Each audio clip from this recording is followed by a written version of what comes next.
നബി സല്ലല്ലാഹു അലൈഹി വസല്ലം ഇബ്നു അബ്ബാസ് റളിയല്ലാഹു അൻഹു എന്ന സ്വഹാബിക്ക് പഠിപ്പിച്ചു കൊടുത്ത നല്ലൊരു ഹദീസിനെ പറ്റിയാണ് സംസാരിക്കുന്നത്.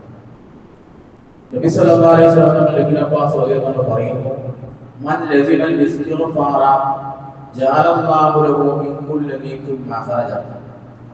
ആരെങ്കിലും എപ്പോഴും അല്ലാഹു എനിക്ക് പുറത്തു തരണം, എനിക്ക് മാപ്പ് ചെയ്തു തരണം എന്നെപ്പോഴും ഇടക്കിടക്ക് പറഞ്ഞുകൊണ്ടിരിക്കുകയാണെങ്കിൽ എല്ലാ ഇടങ്ങേറുകളിൽ നിന്നും അല്ലാഹു അവർക്ക് ഒരു സലാമത്ത് രക്ഷ നൽകുന്നതാണ്.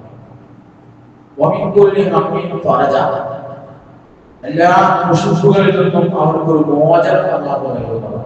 എപ്പോഴും പറഞ്ഞുകൊണ്ടിരിക്കുന്ന ഇടക്ക് അല്ലാഹു പുറത്തു തരണം. ഒരു സദസ്സിൽ പങ്കെടുത്തു, ഒരാൾ സംസാരിച്ചു, വിട്ടുപിടിക്കോ എന്തെങ്കിലും പാപങ്ങൾ ആ സംസാരത്തിൽ വന്നിട്ടുണ്ടാവും, അല്ലെങ്കിൽ സദസ്സിൽ വന്നിട്ടുണ്ടാവും. അപ്പോൾ പറയണം, എന്നിൽ നിന്ന് എന്തെങ്കിലും വീഴ്ചകൾ വന്നിട്ടുണ്ടെങ്കിൽ എനിക്ക് പുറത്തു തരണം. എന്നാൽ അവന്റെ തടസ്സങ്ങളൊക്കെ അവ നീക്കി അവന് വലിയ വിജയം നൽകുമെന്ന് റസൂലുള്ളാഹി സ്വല്ലല്ലാഹു അലൈഹി വസല്ലം തങ്ങൾ ഇബ്നു അബ്ബാസ് റളിയല്ലാഹു അൻഹുവോട് പറയുകയാണ്. റസൂലുള്ളാഹി കാന യുജിബുഹു അൻ യദുവ സലാസത.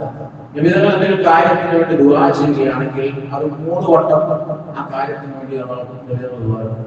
അല്ലാഹു എനിക്ക് ആ കാര്യം നിറവേറ്റി തരണമെന്ന് 3 വട്ടം പറയുമായിരുന്നു. അറബിയിൽ ചില കാര്യങ്ങൾ നമ്മൾ ദുആ ചെയ്യാറുണ്ട്. അങ്ങനെയാണ് തന്നെയും ഒരു 3 വട്ടം അത് ആവർത്തിച്ച് പറഞ്ഞാൽ അല്ലാഹു ഉത്തരം നൽകുമെന്നാണ് റസൂലുള്ളാഹി സ്വല്ലല്ലാഹു അലൈഹി വസല്ലം പഠിപ്പിച്ചു കൊടുക്കുന്നത്. വയസ്തഗ്ഫിറു സലാസത. അല്ലാഹു എനിക്ക് പുറത്തു തരണമെന്ന് അല്ലാഹു പറയുമ്പോൾ അത് 3 വട്ടം പറയണം. പിന്നെ അസ്തഗ്ഫിറുല്ലാഹൽ അലീം അതിന്റെ അർത്ഥം ഇത് തന്നെയാണ്. മഹാനായ അല്ലാഹുവോട് ഞാൻ പൊറുക്കലിനെ തേടുന്നു എന്നാണ് അസ്തഗ്ഫിറുല്ലാഹൽ അലീം എന്ന് നാം ചൊല്ലുന്ന ദിക്റിന്റെ അർത്ഥം.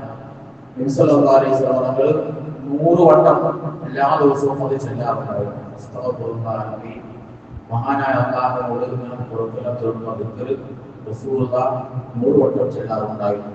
മഹാന്മാരൊക്കെ അത് ചൊല്ലിയത് കൊണ്ടാണ് അവർക്ക് വലിയ പദവികളിലേക്ക് എത്താൻ കഴിയുന്നതെന്ന് മഹാന്മാർ പഠിപ്പിക്കുന്നുണ്ട്. അല്ലാഹു സുബ്ഹാനഹു വ തആല നമ്മുടെ പാപങ്ങളെല്ലാം പുറത്ത് നമ്മെ അവൻ ഇഷ്ടപ്പെടുന്ന സജ്ജനങ്ങൾ ഉൾപ്പെടുത്തി അനുഗ്രഹിക്കട്ടെ. എല്ലാ വിരുദ്ധങ്ങളിലും പ്രയാസങ്ങളും രോഗങ്ങളിൽ നിന്നും നമ്മയും നമ്മുടെ മക്കളെയും ഒന്നാമത് രക്ഷിക്കട്ടെ. നമ്മുടെ സന്താനങ്ങൾ ഖിയാമത്ത് നാൾ വരെ നമ്മുടെ സന്താന പരമ്പരകൾ അല്ലാഹു ഇബാദത്ത് ചെയ്യുന്ന സജ്ജനങ്ങളുടെ കൂട്ടത്തിൽ ഉൾപ്പെടുത്തി തരട്ടെ. അല്ലാഹു നമ്മുടെ ജോലികളിൽ, നമ്മുടെ ബിസിനസ്സിലൊക്കെ ബർക്കത്തും ഐശ്വര്യവും നൽകി അനുഗ്രഹിക്കട്ടെ.